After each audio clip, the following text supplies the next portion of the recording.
Welcome, fellow Phoenixes, to the Spiritual Phoenix Podcast, where we make a daily offering to the divine by putting our past on the pyre, searching the smoke for spirituality, turning the ashes into art, adapting isolation into connection, and manifesting mental wellness. I'm your host, Ross Cessna, and I'd like to take a moment and focus on what we're grateful for.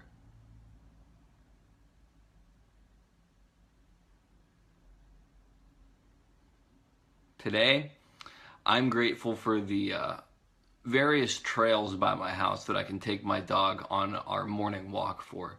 I find them to be very serene. There's a lot of beautiful nature around it. The one I walk on most frequently has two different ponds by it. This morning there was ice on them, and it was just very aesthetically pleasing. And nature is my church in many ways. It's how I connect with my higher power, the fathomless unknown, divine, the source energy, whatever you want to call it. I mean, for me, that's a lot more of a spiritual experience. Not to say that communing with people in a group setting isn't as well, but the Quota Avett Brothers songs, "My God and I don't need a middleman." And with that, I'd like to get into today's topic, which is forgiveness. I have two quotes for the topic today. And the first one is, "Forgiveness is unlocking the door to set someone free and realizing you were the prisoner." And that was said by Max Lucado. I hope I said that right. And then the other one is, "Those who cannot forgive others break the bridge over which they must themselves pass." And that was said by Confucius. Both of those quotes really resonate with me and my personal beliefs. When I can't forgive someone, I take myself hostage. Being unable to forgive leads to sadness, anger, and then hate, all of which will fester inside me, ultimately making me insane, and they will take me right back to where I was in my mental illness and addiction. I have soul sickness. And although I can send it into remission, not conducting myself in the proper manner will cause suffering to others, which will cause suffering to me, and start the cycle of suffering all over again. I've mentioned the anime Bleach before on this podcast, and this can be expressed by something the hollow inside of Ichigo says. I'm going to paraphrase it. "I will always be here to take control when you're at your weakest." That is exactly what will happen to me. The old me is still inside of me, waiting for me at my weakest to take control. In order to protect the people I care about, I have to take care of myself and do the next right thing. And one of the people that I care about that I'm trying to protect is who I am now. I am a good person and I do have flaws, but if I'm not doing the right things and my thoughts get messed up and jumbled up, I will hurt other people, which will hurt me. And then in turn, I will hurt other people more, which will hurt me more. And it will be a cycle of suffering. And granted, I make mistakes. I'm human. Thankfully, I have people who care enough about me to not just write me off and be honest with me. And that helps me a lot because sometimes I'm blinded by my own bullshit. Hurt people hurt people. I used to wonder why I could forgive others before myself. And the reason is I have to forgive them first so I don't pass them over. If I forgive myself first, I will likely feel entitled to how I acted and in turn justified how I acted. I used to always forgive myself first and blame other people, and it didn't work out well for me. Reading the quote by Confucius makes it clear to me in simple terms. If I don't forgive them, I can't forgive myself for my part in the problem, which is my part in the problem is likely my perception, having expectations about the situation or non-acceptance, and then vocalizing or acting upon those errors that I've made and viewing those things as true. The other thing that my part in the problem will be fear. I'll be fearful of something happening and it'll skew my perception And then the expectations that I have of the situation, which are again based upon fear, will cause me to act foolishly. And again, sometimes non-acceptance is even fear-based for me, where I'm afraid of facing the reality of the situation. I do fall prey to cognitive dissonance at times. I'm human. I'm not going to do anything right 100% of the time. It doesn't mean I don't do a lot of right things. It means I make mistakes.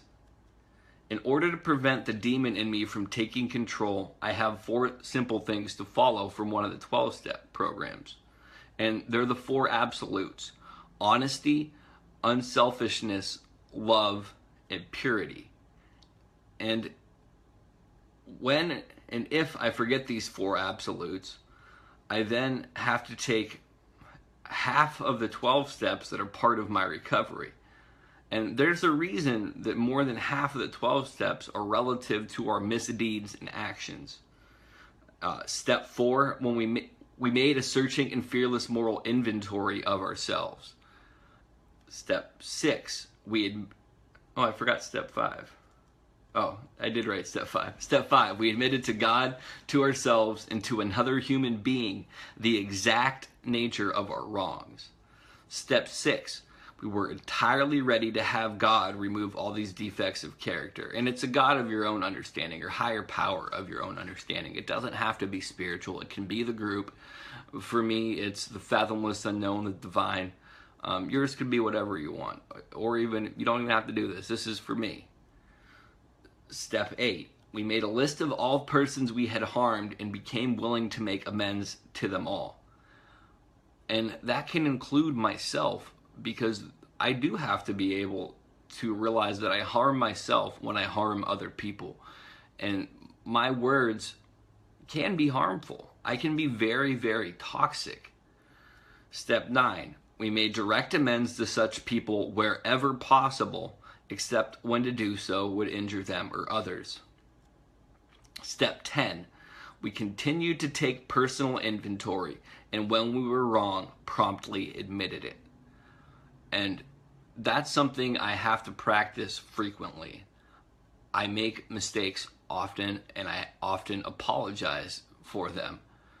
I'm substantially quicker in apologizing for things that I've done than I've ever been.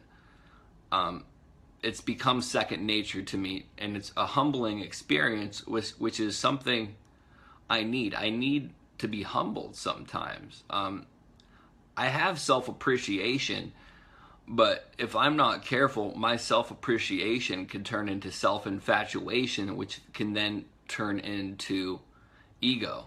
Because when I care about people, myself included, I tend to put them on a pedestal, which isn't fair to them, and it isn't fair when I do that to myself either. Because then what will happen is if they do something I dislike, I'll throw them into the gutter. And that's part of borderline personality disorder, as well as part of addiction, where we see things on black and white terms. And my understanding when I'm thinking clearly is nothing is inherently... There's a mixed bag of things. Good people make mistakes, and quote-unquote bad people also do good things. It's not for me to determine or judge people. It's on me to treat people with respect and dignity and understanding. Having lived a varied life like I have, I can understand a lot of different avenues of life. And it doesn't make me better than anyone because I can. It just makes me who I am. And there's a part of one of the 12-step programs that I participate in, and it says, no one among us has been able to maintain anything like perfect adherence to these principles. We are not saints. The point is that we are willing to grow along spiritual lines. The principles we have set down are guides to progress.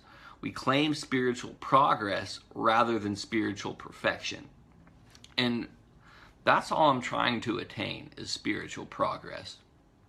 There's going to be hiccups. There's going to be mistakes. One of the few promises I can make to people is I will make mistakes and I will let you down at some point. That's one of the few promises I can keep. And I mean, thankfully, I'm able to see my progress in myself and in my spirituality. I used to be one of the ones who would do foxhole prayers. And there was a time when I couldn't forgive my higher power for situations that happened in my life. There was a time where I could forgive everybody else for how they acted, but I couldn't forgive myself. And today I'm able to forgive other people. I'm able to forgive myself. I've forgiven my higher power. I'm at peace with myself right now. And granted, yesterday I was pretty upset with how I acted towards someone I care about. And I have to make peace with how I acted because I can't change it. And I can't stare into the past because the past has been swallowed up by the abyss of time. I've put it on the pyre already. And when I'm staring into the abyss or staring into the hell I created, it will make me gravitate towards that. When I'm staring at the past, the other thing too is I'm not in the stream of life where I can use that energy to direct where I'm going. I'm going to get a mouthful of water and I'm going to drown if I stare too long. Doesn't mean I can't spin around and then spin back forward, because I do need to reflect. I can't be on cruise control at 120 miles an hour flying down the highway of life. Everything that happened, I've found the silver lining in it, which is I need to slow down a little bit. I need to realize I'm always going to have to be vigilant. Otherwise, the darkness inside of me can come back and it will seep into every aspect of my life, and it will hurt people, and that will hurt me, and it could potentially take me back out. I like my life now. I like where I'm at. I like how I feel. I don't want to go back to who I was. I've been able to take a lot of the good parts of who I was then and build upon them and expand them and grow them into who I am. And it doesn't mean that the negative things aren't there. It means by constantly doing the right thing, I can subdue them. And with that, I'd like to put this episode on the pyre. Please check the links below to all my social media accounts. If you are listening to this, you can watch a video of me talking on YouTube. And if you're watching me talk on YouTube, you can listen to me on iTunes or SoundCloud. I do free tarot card readings occasionally, and I'm building up a database so you can select a reading at random choice or read the most recent reading. A link is listed in the description. If you could, please leave a review on iTunes if you like the podcast, as it's going to help me reach new listeners. Also, you could contact me via message on Facebook if you have any topics you wish to bring to light. You could also potentially be a guest on the show. Ideally, you will have had a major life obstacle you have overcome or are overcoming, and have a positive philosophy or a spiritual experience or some inspiration that you've gained from this. Just because it's called Spiritual Phoenix, it doesn't mean that everything has to be spiritual. You can be an atheist and still have things to submit, because you still have valid experiences and you still have valid understanding of life. You're not viewed as less than in my eyes because you don't believe the same beliefs as me. Because spirituality to me is about equality and seeing equality in everybody and not throwing someone into the gutter. Because when I do, that puts me up on a pedestal, and I need the soapbox kicked out from under me so I'm on level ground. Please take the time to respond to the PodTrack listener survey, as it helps me better understand my audience. Also, if you would like to get paid to write, you can click the link below. All you have to do is write 5 sentences in English. With that, I'd like to say I love, respect, and appreciate anyone who hears this. Love and light. Namaste.